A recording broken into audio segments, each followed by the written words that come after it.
So it would provide recreational opportunities and ancillary facilities. And I've got a list there, but multi-use trails, a tot lot, dog park, lighted ball fields and sport courts, shade and barbecue areas, fishing dock and boat ramp, museum and educational facilities, and outdoor amphitheater. So just to give you an idea, this is the El Dorado Hills specific plan area. So this is the overall specific plan. And so this is the guiding document, and you can see Bass Lake there on the right-hand side of the screen, where thank you somebody for highlighting that. And moving to the next site, this is a project Vicinity that shows the parcels that are sort of related to the request, and also an aerial image of sort of what's going on around the site. So again, the general plan designation for this site includes adopted plan, which is the El Dorado Hills specific plan in the peachish color there, and then also low density residential to the northeast, which is the purple color there. Moving on to the zoning designation, R1 PD is the light green, the sort of regular green color to the right-hand side. And then single unit plan development, recreational facilities low is the purple. And then RE5 is the yellowish green color right there in the middle. So those are sort of the zoning designations on the specific parcels that are part of the overall project. The project site is approximately 211 acres. Bass Lake constitutes 2/3 of the site. So of course it's a large part of the overall site, but the uses will be surrounding it. The remainder is generally grasslands and chaparral and some oak woodlands as well. The Bass Lake Dam, El Dorado Irrigation District Maintenance Yard, and the buildings adjacent to the small community park with the baseball field and dirt lot parking. So some of the background here, the development on the proposed site is regulated both by the specific plan and the zoning ordinance for the county and general plan. The specific plan is, of course, a tool for implementing the general plan. And per the El Dorado Hills specific plan, the surrounding properties constitute the area of permanent open space, which, if feasible, should be returned to public recreation use. The project presented is the pre-application pursues that intent, and that's identified as page 35 of the El Dorado Hills specific plan, just as a reference. The parcel bounding the lake to the north and east have land use designations of low density residential. Per the general plan, those are low intensity recreational activities and are appropriate for that designation. And again, we've put the reference there. So this is kind of the conceptual drawing of the site plan for the park. You can see some of the more active uses there on the western side of the park, as well as some more passive use and other opportunities on the eastern side. And I'm sure the applicant in their presentation will be going into more detail related to that. So next slide, please. And so the pre-application materials were circulated to affected departments and agencies as part of this technical advisory committee meeting to review the comments of the reviewers. So comments received in the materials for this item were submitted to the Planning Commission in their previous review, and that workshop was done on February 25th, 2021. El Dorado Hills CSD is working with a consultant to prepare environmental analysis for the proposed park, and we're also working with them to determine who would be the lead agency moving forward for the CEQA, for the final application submittal. Next slide, please. And so based on the proposed uses and the existing zoning, the anticipated applications that would be coming in, so this is the formal applications that would be submitted to planning, would include a rezone application, which would establish common zoning designations to all affected parcels and would apply the planned development combining zone to the entirety of the site, and a PD application, which of course carries forward that PD zoning with the actual project, and that would establish the official development for the regional park. So with that, that concludes staff's presentation, and be happy to answer any questions if you have some at this time. If not, I would recommend that we potentially listen to the applicant's presentation and hold questions for after that time if need be. Word question? Yeah, But George. okay. Well, I walked that area with Kevin Mullen And it was a great idea. It really is. It's going to be beautiful when it's done. And I just can't believe how large it is. And one thing they're going to do is there'll be paddle boats and there'll be kayaking on that. So there'll be a lot of activities. The only concerns I have is lighting, because the residents around there, looks like to me where the ball fields are going to be, it's kind of in a high density area. So we've had issues before in El Dorado Hills with lighting issues on some of the other major parks down there where the residents don't want it. So I would make sure that you reach out to the residents and see what their input is, because lighting is a real big thing right now that's going on down there. So anyway, it's going to be a beautiful facility for all. Anyway, thank you. Any other board comments or questions? I have one. Can we go back to slide 11? Which really Lois shows the site plan and stuff. I'm noting on this that we're showing a parking lot coming off Madera Way. And I believe that was the CSD's desire, but I believe that our DOT is not, at this point in any way, supporting that particular location, that they have some alternate plans. So I just want to note, this is clearly conceptual. This is not final, but I do think there's some discussion to be had on where the parking is and entrance into the Bass Lake facility, obviously from Bass Lake Road in particular. So I'll leave it at that. DOT can weigh in on their own when we get to that, but that's my understanding and working with our director on the project. So project overview, so to speak. So with that, I think we're ready to we'll take a public comment after we've heard the CSD. I think that's probably appropriate. So Tawny, are you going to lead us through the CSD's presentation or discussion?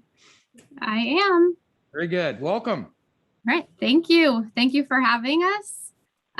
Online today, we do have Kevin Lowen, our general manager, and Noel Maddock, our board president, Jeff Kernan, staff service analysts for planning, as well as I know that we have Amanda Durgan with LSA, our consultant, and I believe she's in as a guest right now. So if there's any conversation that's tied to questions related to their work specifically, she mentioned that she would raise her hand to get in or be let into the meeting. So with that, I can start. I don't know if I have the ability to share screen or if the presentation that we submitted, there it is. All right, so basically what I'll do is work through each slide, and then as I get to needing to move on, I will just say next slide, please. Okay. All right, so again, thank you, Board of Supervisors, for providing us, the CSD, with this opportunity to review our preliminary application for Bass Lake Park prior to a formal application being made. We're going to be walking through a couple different elements of the project, and they're outlined there on the screen in front of you. So we're going to go through the properties. Some of this information may be repetitive to the information provided by county staff, but we'll work through that. So we're going to be touching on the properties, our design, the survey that we pushed out, and the next steps. So next slide, please. As was presented, the project is comprised of 4 properties that the CSD has acquired. First being the 142 acres, which is in the light blue, owned previously by Rescue Union School District. This includes the lake itself. Then we ended up acquiring the EID parcel, which is there in the purple, 14.74 acres. And EID is currently still in their facility and is expected to potentially be moving offsite within this next year as their Latrobe location is completed. So after that, there was the previously owned 41.7 acres, which was the county property, which is the green. And then lastly, the CSD ended up, through dedication from Parker Development to satisfy the parkland owed to us, acquired the 12.5 acres there in the orange. So next slide. The layout of the current design is configured in such a way that the users will have 2 unique experiences. The easterly side of the park, which includes the lake, is designed to offer an incredible nature experience. There's meandering trails with interpretive signs planned that will educate visitors of the various wildlife, plants, and multiple habitats that this side of the property offers. And just recently, we were measuring the trails that are shown and where we plan on being able to place those specifically. And it comes out to being just shy of 3 miles worth of trails planned. Nodes will be placed along the trails to provide places and spaces for the outdoor education opportunities. Area schools can bring their students to perform labs and expand on their curriculum. And approximately 2,500 square feet of an outdoor education center is planned on this side of the park as well. And that's where the parking lot is shown. There's a little outdoor amphitheater planned. As Chair Heidel mentioned, the Madeira Way entrance is shown on this plan. It was originally our concept, but we are looking at some options of moving that up to the Silver Springs Parkway as being that one entrance there with an alternative down near Bridlewood. So on the west side of the project is where the active components are going to be planned. There's multi-use fields for soccer, lacrosse, and baseball, and they're placed towards the center. As mentioned, they are planned to be lighted fields, and the lighting anymore is fantastic. We've had some examples, which I didn't have in this presentation, of the technology that's out there right now for lighting our fields, and it's fantastic. There's actually there's no light bleed they're able to see. So potentially moving forward, we'll be able to add that to our presentation to give an idea of what the lights can be like on lighted fields and their relation to homes. I think it'll be helpful. So with the more passive activities on that active side, though, we're also planning to include inclusive play areas for the 2 to 5 and 5 to 12 age groups, the dog park for the large and small dogs, which is located just north of Bass Lake Road and Serrano Parkway, right there in that corner. Bocce courts, walking paths, again, picnic shelters and barbecue areas. Along Bass Lake Road, which is just south of the lake there, we do have a multi-use event center planned. It's shown approximately right now at 8,500 square feet. And this is where we also plan on being able to have a dock and a potential launch for kayaks and paddleboards, and also like a floating dock or some way to connect across the lake there. So next slide, please. The district issued a survey to collect community feedback, which ran from June through August of 2020. It solicited input from our area residents on what they wanted to be able to see included at the park. The survey was distributed throughout the CSD's newsletter and website, and then also promoted through the Rescue Union School District and Hammond Park CSD newsletters. And we also targeted specific stakeholder groups, such as like the sports users, and received comments back from that. Next slide. So out of that survey, we collected nearly 3,000 unique responses and just over 1,000 individuals showing interest in wanting to volunteer in some form or another to help the project become a reality and see its ongoing success. The survey also provided a section for people to share their thoughts, and we received almost 800 comments unique for the project. Many of them were just basically sharing their excitement and support. In addition to the survey, the district, in partnership with the El Dorado Hills Promise Foundation, has held close to 30 walking tours with user groups, educators, realtors, local agency partners, nonprofits. To gather their feedback, these tours have offered an opportunity for individuals to really get out there and experience and see what the property has to offer and gain insight and gain support on how the park can end up meeting our community's needs. So next slide, please. This is a list that's being shown here as far as the different amenities that were shown in their rankings. It was reassuring to see that the survey, that the current concept design is really delivering on key amenities our community is already looking for and would like to see have as an experience out at Bass Lake. Out of the 24 amenities that were ranked, walking trails was rated number 1, consistent with the district's master plan, and we're in that process right now, concluding our master plan update, and it's still coming out as being one of the top items that's important to our community. After that, the natural playgrounds, picnic shelters, and kayak floating piers were the next to fall in line, as well as bike trails. So those fit into the 2 through 5 categories. So next slide, please. So the next several slides are just going to kind of walk you through the locations of these highlighted areas. So this is for the walking trails. And like I mentioned earlier, there's just over 10,000 lineal feet or shy of 3 miles, excuse me, of walking trails that'll end up surrounding the lake as well as meander through the more active component of the park and you'll be able to completely loop the property. So next slide. The nature playground, we plan on it being something that's more unique. It's not going to be like the McDonald's playgrounds and that's bright and yellow and blue and red and colorful. They're going to be more of something that fits within the nature element.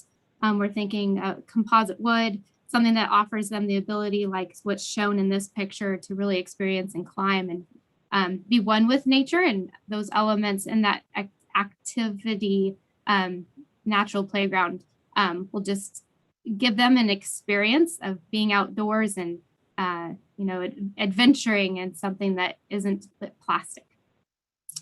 So next slide, please.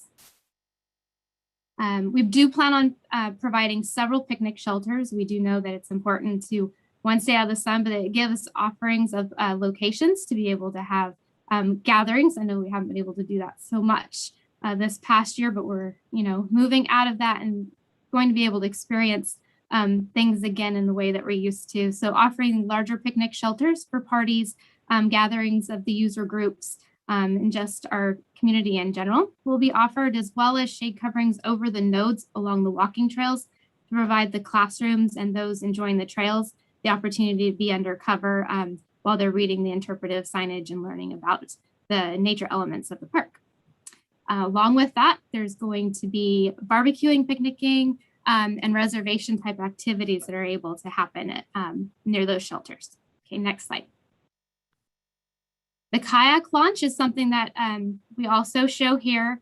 It's planned that it will be made specifically for non-motorized devices like the kayaks and paddle boards, along with fishing. We've already opened up the park. We did so in December and have opened it up for catch and release fishing. A lot of people are enjoying it. We had our soft opening and we've just been seeing the numbers continue to grow and very consistent use every day. People are being overall respectful of the property so far and the fish in the lake, and they're really being able to enjoy it. So we're looking forward to when the opportunity comes to offer that type of play in the water. I think it'll be something that the community enjoys. So next slide, please.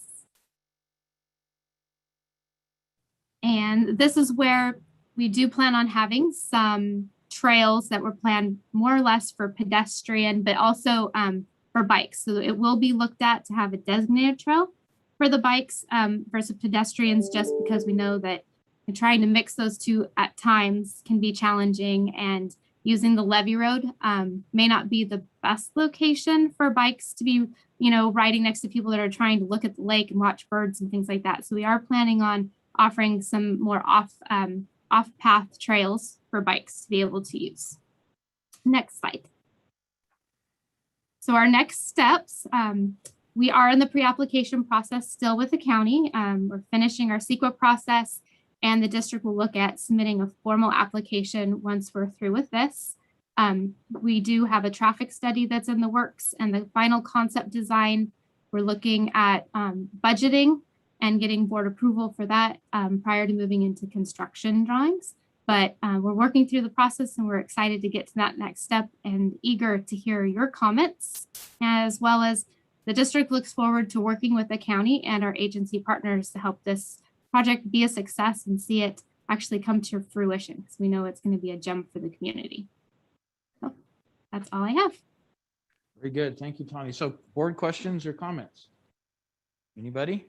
Well, like I say, it's going to be a beautiful facility when it's all done, especially leaving it the natural look. It's going to be awesome. So, and it's going to be enjoyed by all. I think it's going to be a great thing. After that tour, it really opened my eyes to a lot what they wanted to talk about. The only issue, like I say, is the lighting issues, because I'm just worried about the residents.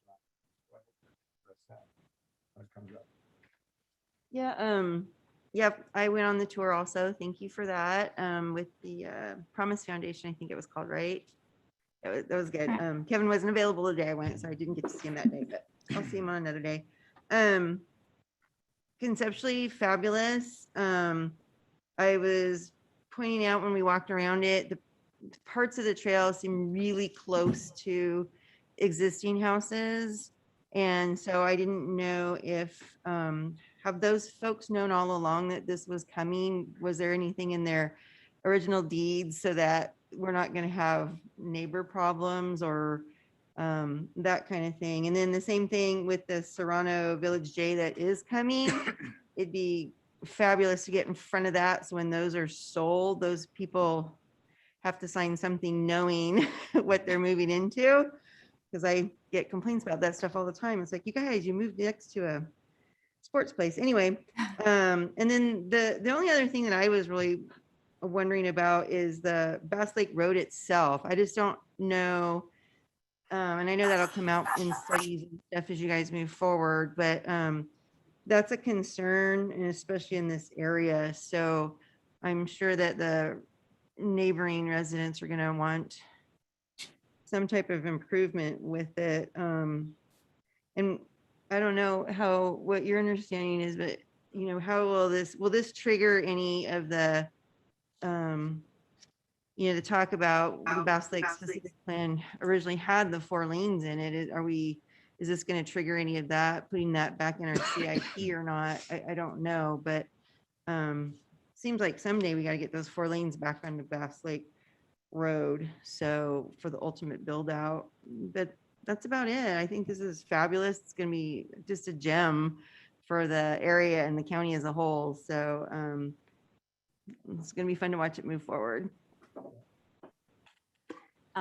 I share Supervisor Parlin's comments that I just always appreciate the opportunities to elevate our communities and to provide new ways for us to connect with each other and to recreate and enjoy our beautiful county. So this is going to be just a real shining star. And conceptually, I love what you've got here. I appreciate that it's emerged from strong community input. The best laid plans are always responsive to the community around it. So I applaud you for that process. Moving forward, I do share some concerns. There's going to be a lot of folks probably walking to this park. And so interested in how the existing residential communities will tie into that, allowing pedestrians and kids especially a safe passage to this fabulous regional park. But conceptually, it's fabulous. So congratulations. Look forward to it moving forward. Thank you. Sue, did you have any comments or questions? Yeah, I'll just say that I share the excitement with the other board members on this. I'm all about recreation. And if there's one thing the pandemic has shown us is that there's never enough recreation for our communities. And so another community area to be able to recreate is vital. And I think it's great. Thank you. So let me share some of my comments as well. I'm going to kind of echo some of Lori's comments about our traffic situation on Bass Lake Road. This being a regional park, it is going to be a huge attraction for not only people in El Dorado Hills and Cameron Park, but all through our county, and I believe into Sacramento County and beyond. Many of us are aware of what's happened with Calathea Park and the popularity that has. This doesn't have the view and the same amenities, but I'm really concerned that we need to do a real good job of understanding what the predicted traffic will be during peak demands in and out of this regional park, because I can see the weekends being extensively heavy, and that's normally not where we look at peak demand is on weekends, because when people have a time to recreate, they're going to be, get in the car, let's run up to Bass Lake and let's take a walk and go on a nature trail, probably more so than the normal weekday use. So it's an off use type of pattern. And I just want to make sure we focus on what are the road improvements that are going to be necessary. And if it means going to 4 lanes in some section of that roadway or something, I think we just need to recognize that's what we're dealing with and make sure it happens to get ahead of the game, right? Because the last thing we want to do is allow the existing roads to come in and then find out we have huge traffic jams and now we have to do something after the fact. So I'm hoping we can work with DOT and the CSD and kind of understand all those impacts. The other part of that is we've always talked about a bike trail, pedestrian trail along that Bass Lake roadway, and recognizing on the other side of the road, there's steep draws, there's wetlands, there's all kinds of things that don't allow you to really properly build a bike path, bike trail from the residential communities there, short of a lot of money and doing a lot of work in the wetlands. And that's always expensive and takes special permitting. My understanding is that DOT has been, and other planning department's been working with the CSD to try to accommodate a bike path, bike trail along Bass Lake Road on their side of the property. And then we have to look at where do we make the logical crosswalks to get people safely across. Tawny mentioned Bridlewood is being looked at. I know our DOT is a strong proponent of putting a roundabout there. And that really does accommodate pedestrian traffic. It accommodates slowing the traffic down. I mean, there's a lot of positive things associated with a roundabout at Bridlewood. I'm just going to kind of leave it at that, but it does allow you to access across the roadway in that location. And we probably need to look at a couple of other locations. How do you get people safely across Bass Lake Road from the residential communities to the east into this park? So that's the second thing.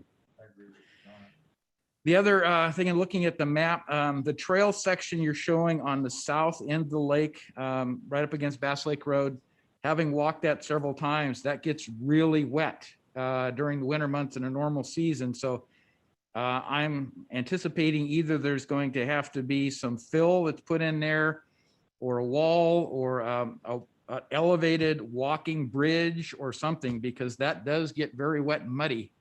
And there isn't much room between that and that steep side of the hill that goes up to Bass Lake Road. So we really need to look at that trail section and what it's going to take to do that properly and have the proper widths and stuff, because I don't think it's just going to be an on the ground unless there's substantial fill that's put into it. They have some walking bridges and stuff like that above Fort Bragg. Yes, they have a lot of those things, A lot of them there. which are very appealing, yeah, very and they're- aesthetic. And they're beautiful. They really are, And I think especially when it. I think you can get grant monies Yeah, for those kinds of right, things, exactly. but I would look at and focus on that wet area, at least during a large part of the season, to make sure that that's done right, because know, that's going to be a huge One of factor. the other issues I forgot to talk about is parking. Yes, To make sure we got adequate parking, because we don't need to have people park on the edge of the road to walk into that facility, because that's going to be detrimental for, a lot of the pedestrians and stuff around that area too. So we got to make sure that we have adequate parking. Is There are- John, Yes. Chair? Yes. Are those issues going to be addressed during, is there a CEQA? Or I imagine there's got to be a traffic study that would, well, there's got to be a also CEQA required. analysis done, so they are going to be addressed. that's I just all, want- yeah, that's all part of it. Okay. I just want to make sure the board is aware of some of the things that the residents down there have commented on through our community council meetings and APAC meetings and other things of some of the concerns they have. All of them are solvable. All of them can be engineered. It really comes down to money, right? So Most things. Well, do. but what I have to say, I just do need to tell you, because I think it's important people understand the process. This is a pre-application, that during the application process, there'll be studies, there'll be more time for public input. And it's just really important, because people get confused when they see these pre-applications thinking that this is the actual permitting, and it's not. So just want Right. to verify that again. the other comment I'll make along Bass Lake Road, there are a couple of turnouts that used to be entries in there with gates and that stuff. And that's a concern, because people who want to access there will probably park right alongside the road if it isn't blocked off somehow or signed, and then cross over the fence and walk into the park. I've seen that happen in any number of areas where you don't properly restrict it or accommodate it by putting in a parking area of a certain size. So that's one of the things that has to be considered relative to that perimeter around the lake. And the last thing I had is there's quite a few existing fire pits out there, which are relics of when Bass Lake was used as a recreational site. And community members of the city of Sacramento used to come up and they would fish and recreate and have their campfire and tents and all those kinds of things. And I would hope, based upon John Thompson's book, that there would be some ability to leave at least one, maybe a couple of those fire pits in and reflect back on that history. Even though it's not ancient history, it is, I think, an important history of how Bass Lake itself got developed and how Yeah, it was it was really used. interesting. Yeah. And, you know, because it used to be the recreational place for people in Sacramento to come and get out of the downtown and come to the foothills and enjoy getting wet in the lake, right? And so, I remember many times fishing at that lake when I was a kid, so. yeah, and so there's a lot of history there. Like I said, it's not 49er history, No. except for the use of the lake to store water for gold mining and stuff. But I think John Thompson's book really reflects on a lot of the different uses, and I would hope that we could capture some of that in a history trail, and whether that's with QRC stamps, you know, you can go to different spots, look at the fire pit and understand why it was there and how it was used, and then go to another place. So I would hope those kind of things are being integrated in here, because I think those are very educational for kids to understand that it wasn't always the way you see it today, right? There was a lot of different things that happened with that lake. And thanks to John Thompson for writing that book. He cataloged it all. And I just think it's a great way to understand our local history in that El Dorado Hills area. So those are my comments to start with. So with that, I think we can probably open it up for public comment at this time, Kim. Now taking public comment on item 41. Please make sure you unmute yourself when called upon. Individuals will have 3 minutes to address the board. If you're joining the meeting by phone, press *9 to indicate a desire to comment. If you're joining by Zoom, press the raise hand button. Please voluntarily state your name for the record.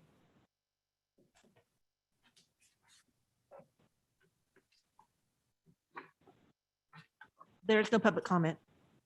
Oh, excuse Wow. me. I was gonna say, Tawny, you did a great job. Wow. Wait a minute. There is one. Now taking public comment from Jonathan Gainsborough.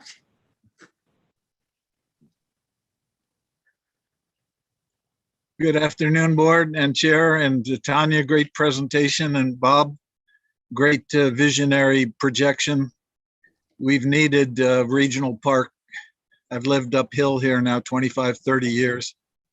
And since I'm a hillbilly from Manhattan, my parents lived at Lexington and 53rd in Manhattan. It's great to be out in the country, in God's country.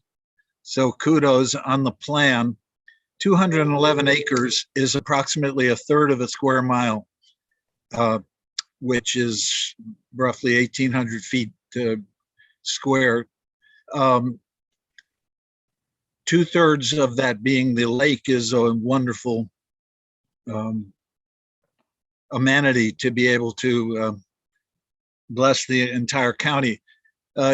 Supervisor Heidel just mentioned that people came up from Sacramento.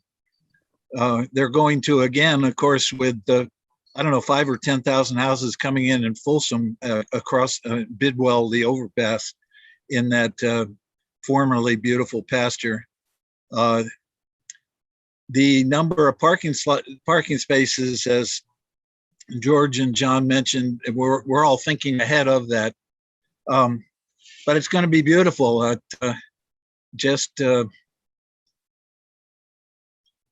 God speaks to people through dreams and visions, and it's a beautiful vision of the beauty that God created there. I just want to throw in that, of course, you wouldn't be planning this without perhaps more than one restroom facility with the size of it. And of course, Bob's holding back a smile, Tanya's smiling big, and the soups. So obviously we would need restroom facilities. And I'm becoming known, as I was for 3 years, every week at City Hall with Mayor Steinberg and Kevin before him, advocating for the homeless. We lost one of our parks. When you said fishing, it reminded me of the front page of a young boy who at Lumsden Park caught a 15 and I believe it was a half, could have been 15 and 3/4 inch fish at Lumsden Park. But we lost the park by and large because of not proactively dealing with the increasing homeless crisis, which is nothing new. It's been growing now for 6 or 7 years. We need to address not only the restroom hygiene facilities for the beautiful new park, but we need to address the elephant in the several elephants, a herd of elephants, as far as the hygiene situation for the homeless. And so I've already mentioned today, there is a facility for Public sale. comment at 3 minutes. There is a facility, thank you. There is a facility for sale right across from the major homeless encampment of the Western Slope.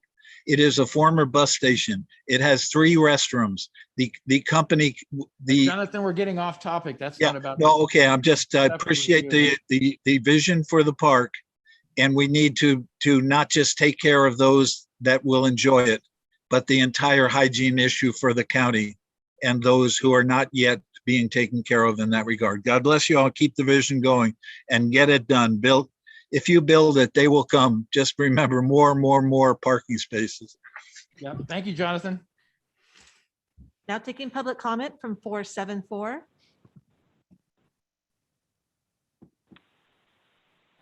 Chris Payne, Diamond Springs. I wanted to take the opportunity to also thank the El Dorado Hills Community Service District and their vision for this property. I've been in El Dorado County for 40 years, being a member of the Department of Transportation. I worked on the Bass Lake Road alignment. The one that we have right now is essentially the one I worked on, and so I'm very sensitive of traffic circulation, as has already been brought up by the comments of the supervisors, most specifically Supervisor Heidel. I also have read Mr. Thompson's book. It's a great read. For those that haven't read it, I would recommend it for what you can learn going back in time related to the history. And Supervisor Heidel has referenced just one aspect, the old pits, fire pits, as being something that we would want to save. And so identifying those as part of our environmental restricted areas, like you would any kind of native plants that may be there, you want to save these things because they tie us and are part of our history. But there are probably many more things that a trained eye like Mr. Thompson would know needs to be saved. And I just want to make sure and emphasize that historical perspective has got to be part of this overall design. I like the passive nature of a good portion of the properties, and so that everybody's going to be proud once this is built. But it does bring up the question of sometimes we don't anticipate certain things and they happen, and then we have to take action, sometimes drastic action, to mitigate it. So hopefully your process, since this is a pre-application, I realize we're really early, but hopefully you'll be able to take in these types of things and make sure, like traffic, that we've really maybe overemphasized rather than underemphasized the importance of the circulation. That's my comments for today. Thank you very much for the time. Thank you, Chris. There's no additional public comment. All right, very good. Congratulations, Tawny. Very few comments, and I think they were all favorable. I personally fully endorse and support this project. It's been a long time in the planning. It's been a long time in coming, but I want you to know that our partnership between El Dorado County and the El Dorado Hills Community Services District, I believe, is very strong, and it needs to stay that way. We need to work together to find out how we improve this area, bring the amenities in on a collaborative basis so that the residents can really enjoy this. And even if they're not residents and they come from out of the area, that this will become an attraction that will receive some significant notoriety.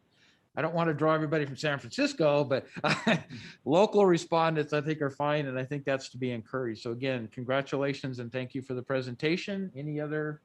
No, I final think it's comments? going to be a great thing for our county. So, All right. I very good. appreciate Thank your you. time. Thank you very much. Uh-huh. All right, I believe we're to items to and from. So let's start with District 5. We'll just do the reverse order today. So Sue. Yes, sorry about that. Yeah, we had a very interesting TRPA meeting last week. A lot of conversation about the future of the TRPA. And in particular, we talked about VMTs. Actually, for one of the first times, changed one of our thresholds of VMT because it was interesting in the conversation. We spoke about how vehicle miles traveled used to have the implementation of looking at how vehicles polluted the air. Well, that's not necessarily true anymore with new vehicles and clean vehicles. So the VMT is now focusing more on actual miles traveled as to how that affects transportation. And so it's interesting. It's been a switch over. So I'm sure that'll be coming our way on the West Slope, is that conversation, because it has had an effect. It's changed the way we look at things, such as our thresholds for our allocations for building, because again, cars, coming into the or staying in our communities, it's more of an effect on how that is connected to transportation rather than pollution. So very interesting conversation we had at TRPA, and I'm sure you'll hear more with it. I think just had a few other conversations with things like my ILG, the Institute for Local Government. I'm on the governance committee for that on the board of directors, and we've had a lot of conversations about what's needed in local government nowadays, as far as more webinars, less face-to-face has created kind of a different dimension in our local governments, and moving into going back to face-to-face, what that means as far as a think tank like ILG working with the governments to help them move that direction. So again, very interesting conversation, and I'll leave it at that. Thank you. Very good. Thank you, Sue. District 4. Oh, I had one. I'm sorry, I had one. Go back. I apologize. I do want to note real quickly that as we close out today, Dave Solero, our supervisor of District 5, passed away this last week. And that's why you see our flags at half mast for 72 hours. And I will be closing hopefully closing our meeting today in his honor, and I'll have some more words then. Thank you. Excellent. Thank you, Sue. Yeah. It's been 2 weeks since we've had a regular board meeting. I'm Yes. just gonna pick though. So on the 21st, I attended the County Fire Safe Council meeting. We talked about how important their work is. They're just such a fabulous group of volunteers. Can't get over that. I had a really good meeting with Deputy County Counsel to get more information on the zone of benefits. Appreciated that, because that agenda item was a little confusing to me.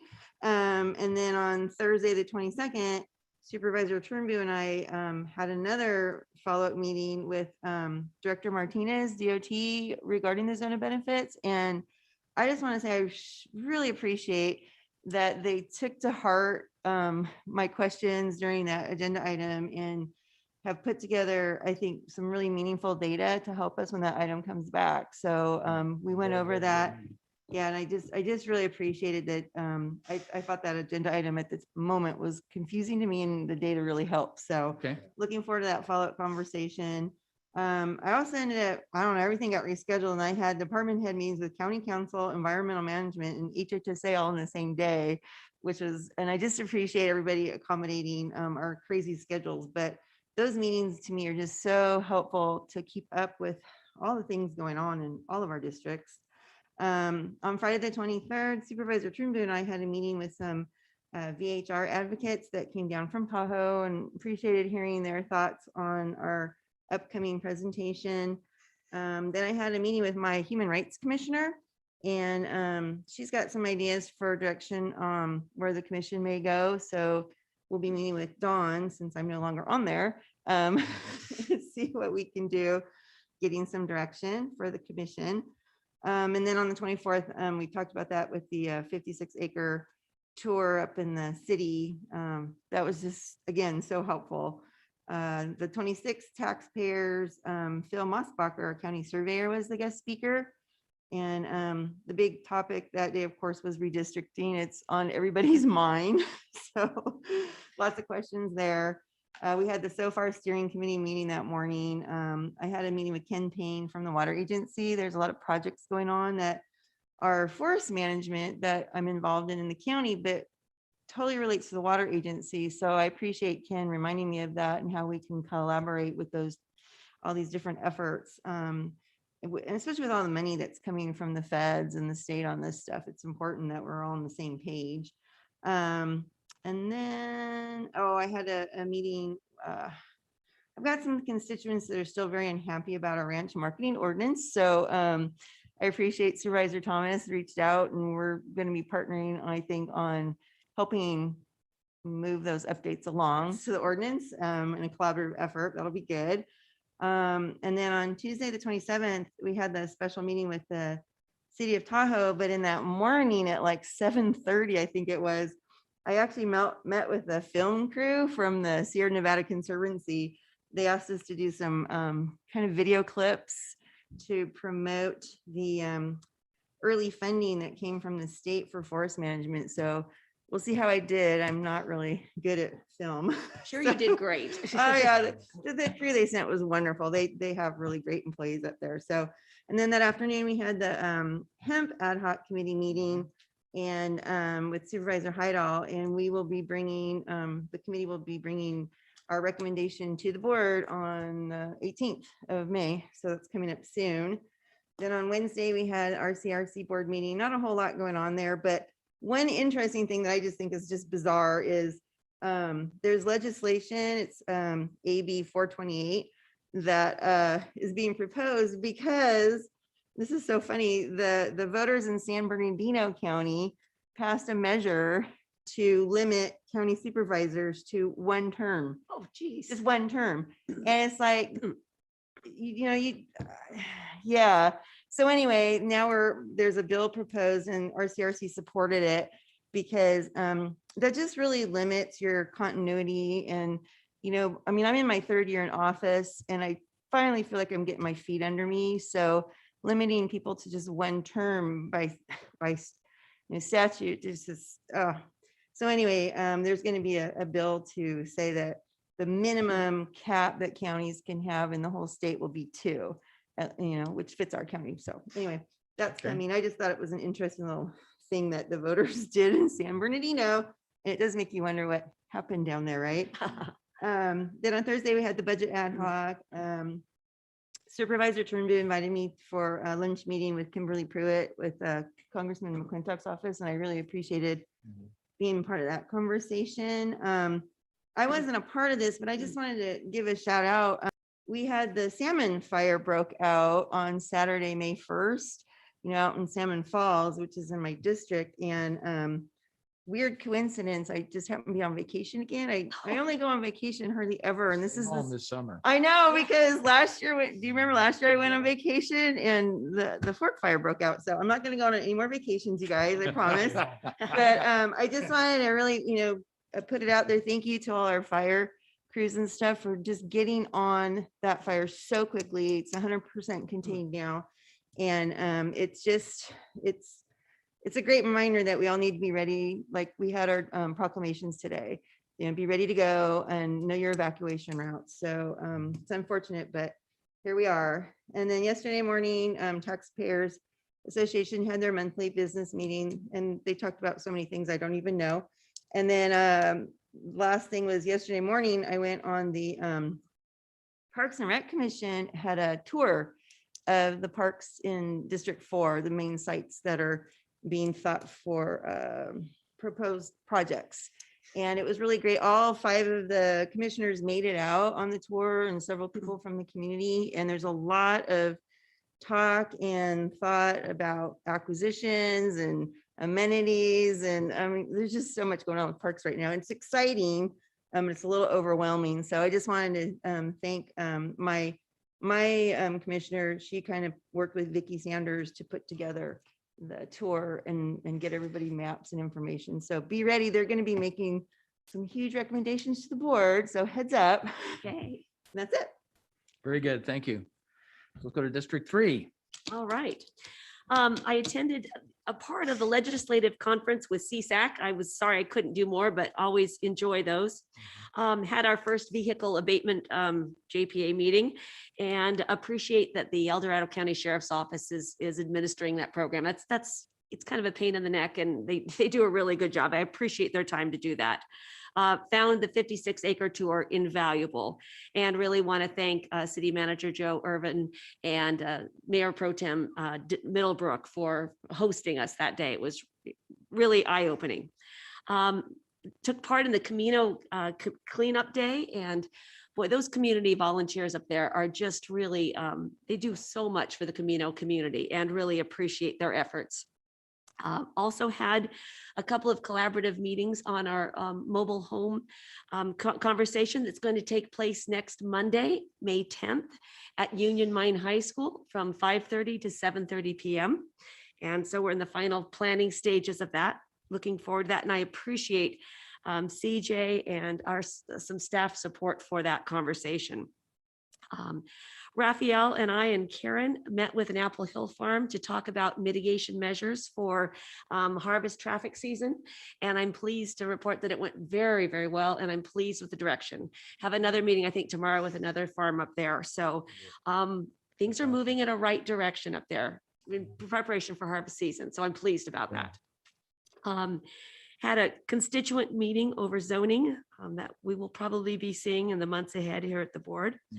I appreciate HHSA had a meeting on their fiscal division to better understand the fiscal and the revenue streams within HHSA, which is so complex.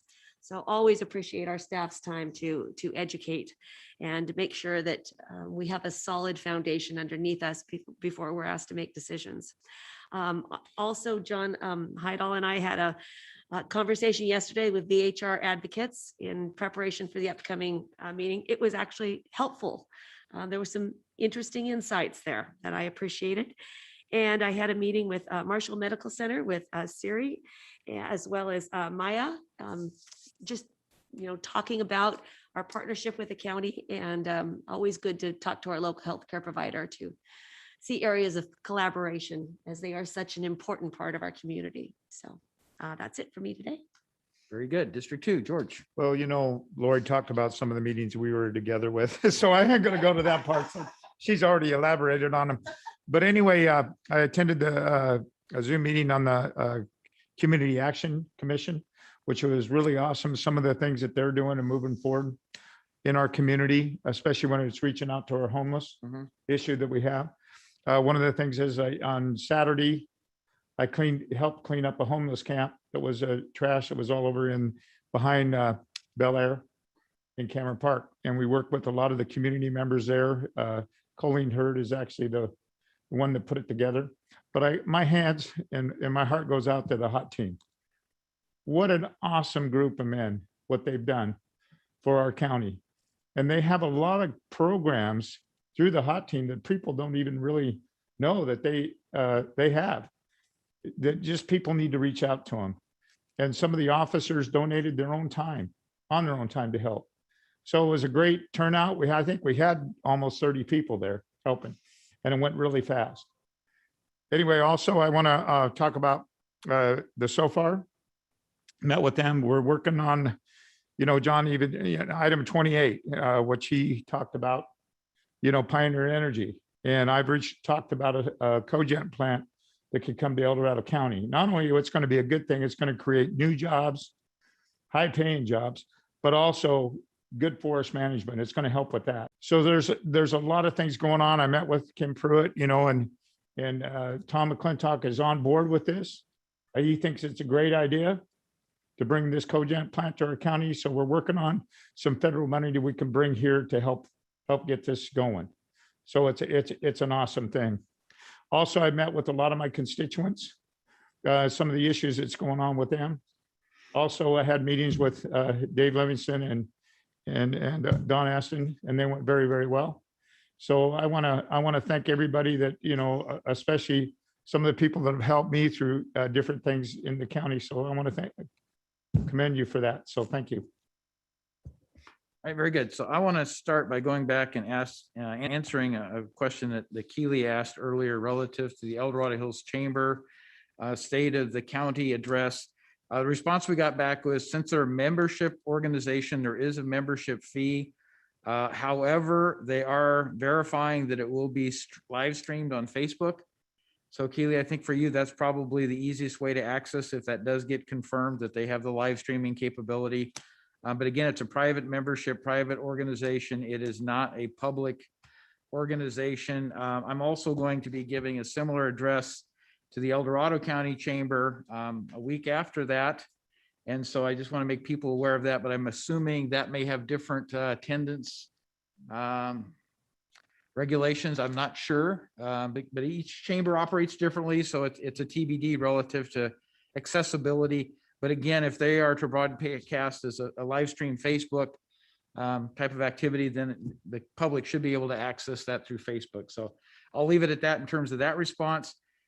Starting back on Wednesday, April 21st, I also attended the CSAC opening general session and several other sessions, but I did find the rural caucus discussion particularly interesting and participated. I know Sue and I were both on it at the same time, but there's really a cohesive effort going on within our rural caucus of CSAC to really have the governor's office and the state recognize the needs of rural communities and have a voice that's been louder than what it's been in the past, is my interpretation of it. So on the 22nd, on Thursday, Don Ashton, Don Simone, Dr. Williams, and I participated in an invited to by governor's staff, a meet and greet.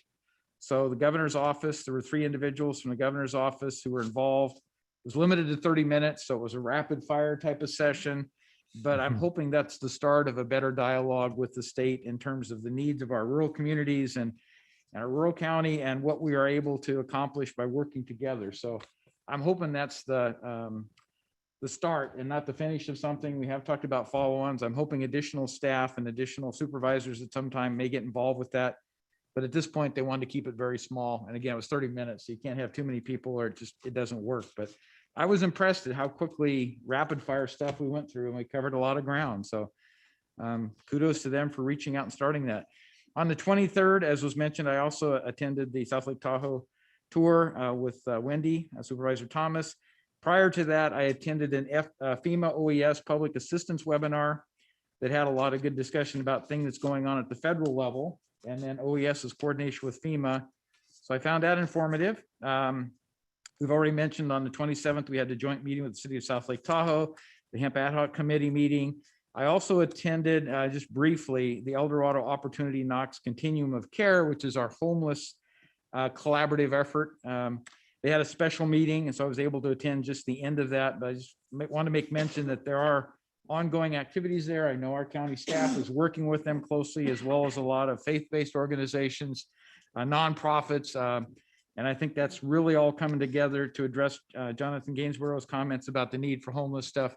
That's where it's being met. At least it planned, I'll say, that's where it's being planned. And the strategic plan is coming forth from that activity, I think is going to be the roadmap of how we go from where we are today to where we need to end up, short-term, midterm, long-term, all of those elements. So we're looking forward to that. There was also a LAFCO meeting on the 28th, which I supported. Supervisor Turnbow was also there. Yeah, I forgot about that one. Yep, for Supervisor Thomas. The Budget Ad Hoc Committee was mentioned. Later on the 29th, I attended the statewide planning and housing workshop. I volunteered to participate in contributing towards the writing of a new document that defines roles and responsibilities, legal aspects, et cetera, for the Planning Commission. And having gone through original planning, I chose to be involved with defining what is the Planning Commissioner's role. And I'm happy to say that I've been interacting with a member of CalCogs who has a lot of familiarity with this. Works out really well. We've made, I think, some substantial improvements from the last release of the document, bringing it up to current status, better organizing it and stuff. So I'm looking forward to that final product. It's supposed to be a web-oriented interactive tool with a lot of links that keeps getting updated. It's not a document gets published and sits there and goes stale for 10 years. And you look it up on its screen. It's supposed to be an interactive web type of tool. So we can all look forward to that. But the focus is really on the Planning Commission operations and all the related legal aspects of it, roles and responsibilities, the relevant acts, equity, you name it, it's in there. So it's been an interesting experience. I'll just leave it at that. On the 30th, the Friday, the Southeast Connector JPA held their normal monthly board meeting. And then we also had a strategic planning workshop in the afternoon to really talk about what is the longer term plan for the JPA, with a particular emphasis on funding streams and how we get involved. And the big thing we're going to be working on there is trying to get back into the SACOG Metropolitan Transportation Plan, which I didn't realize it, but the JPA was pulled out of that like 5 years ago. And that evidently is the gateway to applications for grants and other things that we can't really be competitive with right now. So we're working up a strategy. I'm sure I'm going to providing you some information as our representative to SACOG, but work being done there. I also met with Marshall Hospital staff, as Wendy mentioned. And then last night, we held our monthly El Dorado Hills Community Council monthly meeting. Our guest speaker was our two District 1 representatives to the Veterans Affairs Commission, so John Poimeru and Todd Smith. And I thought they did a great job. And particular emphasis there was on Memorial Day, the coming event, but it's going to have to be a remote event again, so there won't be any personal participation or attendance, but they've set up a pretty good program. I think people just need to dial into that and participate to the best extent, because we always need to recognize our veterans, as often as we can for their service and for their dedication. But there's 2 times a year that are special: Memorial Day and Veterans Day, right? Those are the big significant days where we step back and really reflect upon all the dedication, all the hard work, all of the sacrifice that our military personnel and related to military personnel have put into that. So that's my closing statement. So with that, CAO, what are your comments? Thank you, Mr. Chair. Just a couple of updates. It is the time of year where the state and counties across the state are putting our budgets together. The May revise from the governor's office is scheduled to be released next week, by the end of the week next week. So your staff will be looking out for that, and I'm sure we'll be getting a lot of information from CSAC and RCRC as that is released. You're reading it in the newspapers. The state has excess revenues in all kinds of places, so it's really going to be interesting to see what comes out in his May revise and how they plan to use that money. In regards to our budget, the CAO's recommended budget will be released by May 27th. So that's the timeline there. That's this month. I can't believe it's already May. And then on the legislative front, AB 339, I bring this up because it relates to the Brown Act and open meeting rules. AB 339 was legislation that would have expanded the Brown Act to require every Brown Act body to provide telephone and video access services all the time. That legislation has now been revised. There was quite a bit of opposition to that just because the administrative workload. It was revised. It will only apply to counties and cities with populations over 250,000. So those counties and cities will have to worry about that. We won't for quite a while, I believe, but I wanted to put that on your radar. And we'll likely continue to see some Brown Act discussions as we hopefully are transitioning out of the COVID pandemic. And it will be interesting to see what requirements stay, what change, and what changes can be made. And we'll be keeping our eyes on that as well. That's all I have, Mr. Chair. Very good. And Kim, I noticed that we had somebody raise their hand, and I don't know when that came up. We don't normally make comments after we do the to and froms. So I think just recognizing this is not a period where we normally take public comment on anything. So with that stated, I'm going to adjourn our meeting at 2:30 p.m. We're going back to closed session, Yes, Mr. Chair. excuse me.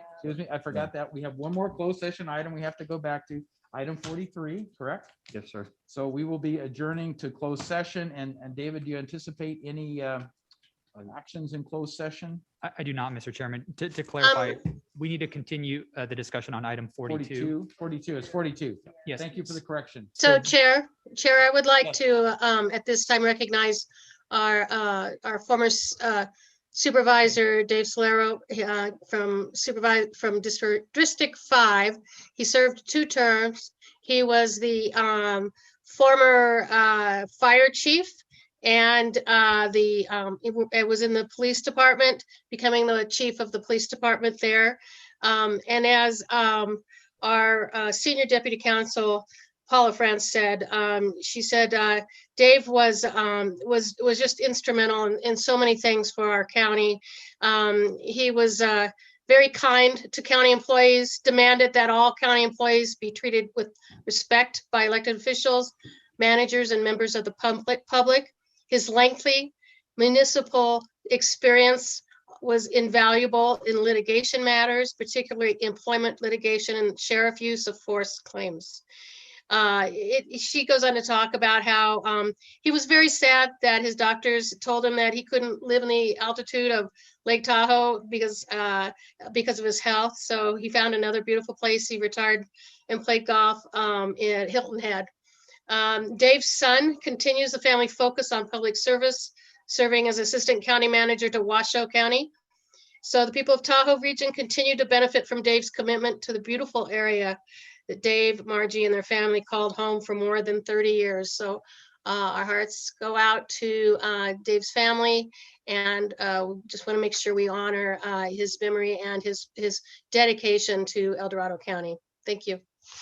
Thank you, Sue. And I remember Dave in the days that I was attending the board meetings and listening to all the things that were going on, the planning, the general plan, all the other stuff. And so I agree with you. I think he made great contributions to this county.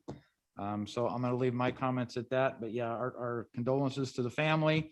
Obviously, those things are something you have to deal with, grief, et cetera. But he really did make a milestone, set milestones in El Dorado County in terms of where we are today from his time in service. So great man, great history. Very kind-hearted man. Thank you. Yep. One final comment. I did get an update on the Facebook Live capability for the El Dorado Hills Chamber meeting, and the answer is yes. It is going to be live streamed on Facebook, and that is free. So anybody who would like to tap in and listen and has a Facebook account will be able to join us at that particular meeting. So thank you. And with that, we'll recess into closed session. We probably won't be coming back, so we'll just adjourn from closed session. Is that what we expect? That's correct, Mr. Chairman. And also just for purposes of the record, the board completed item number 43 and there's no action to report out of that matter either. Thank you. Thank you. So item 43 was completed and we have item 42 to follow up with a continued dialogue. So thank you all and see you soon.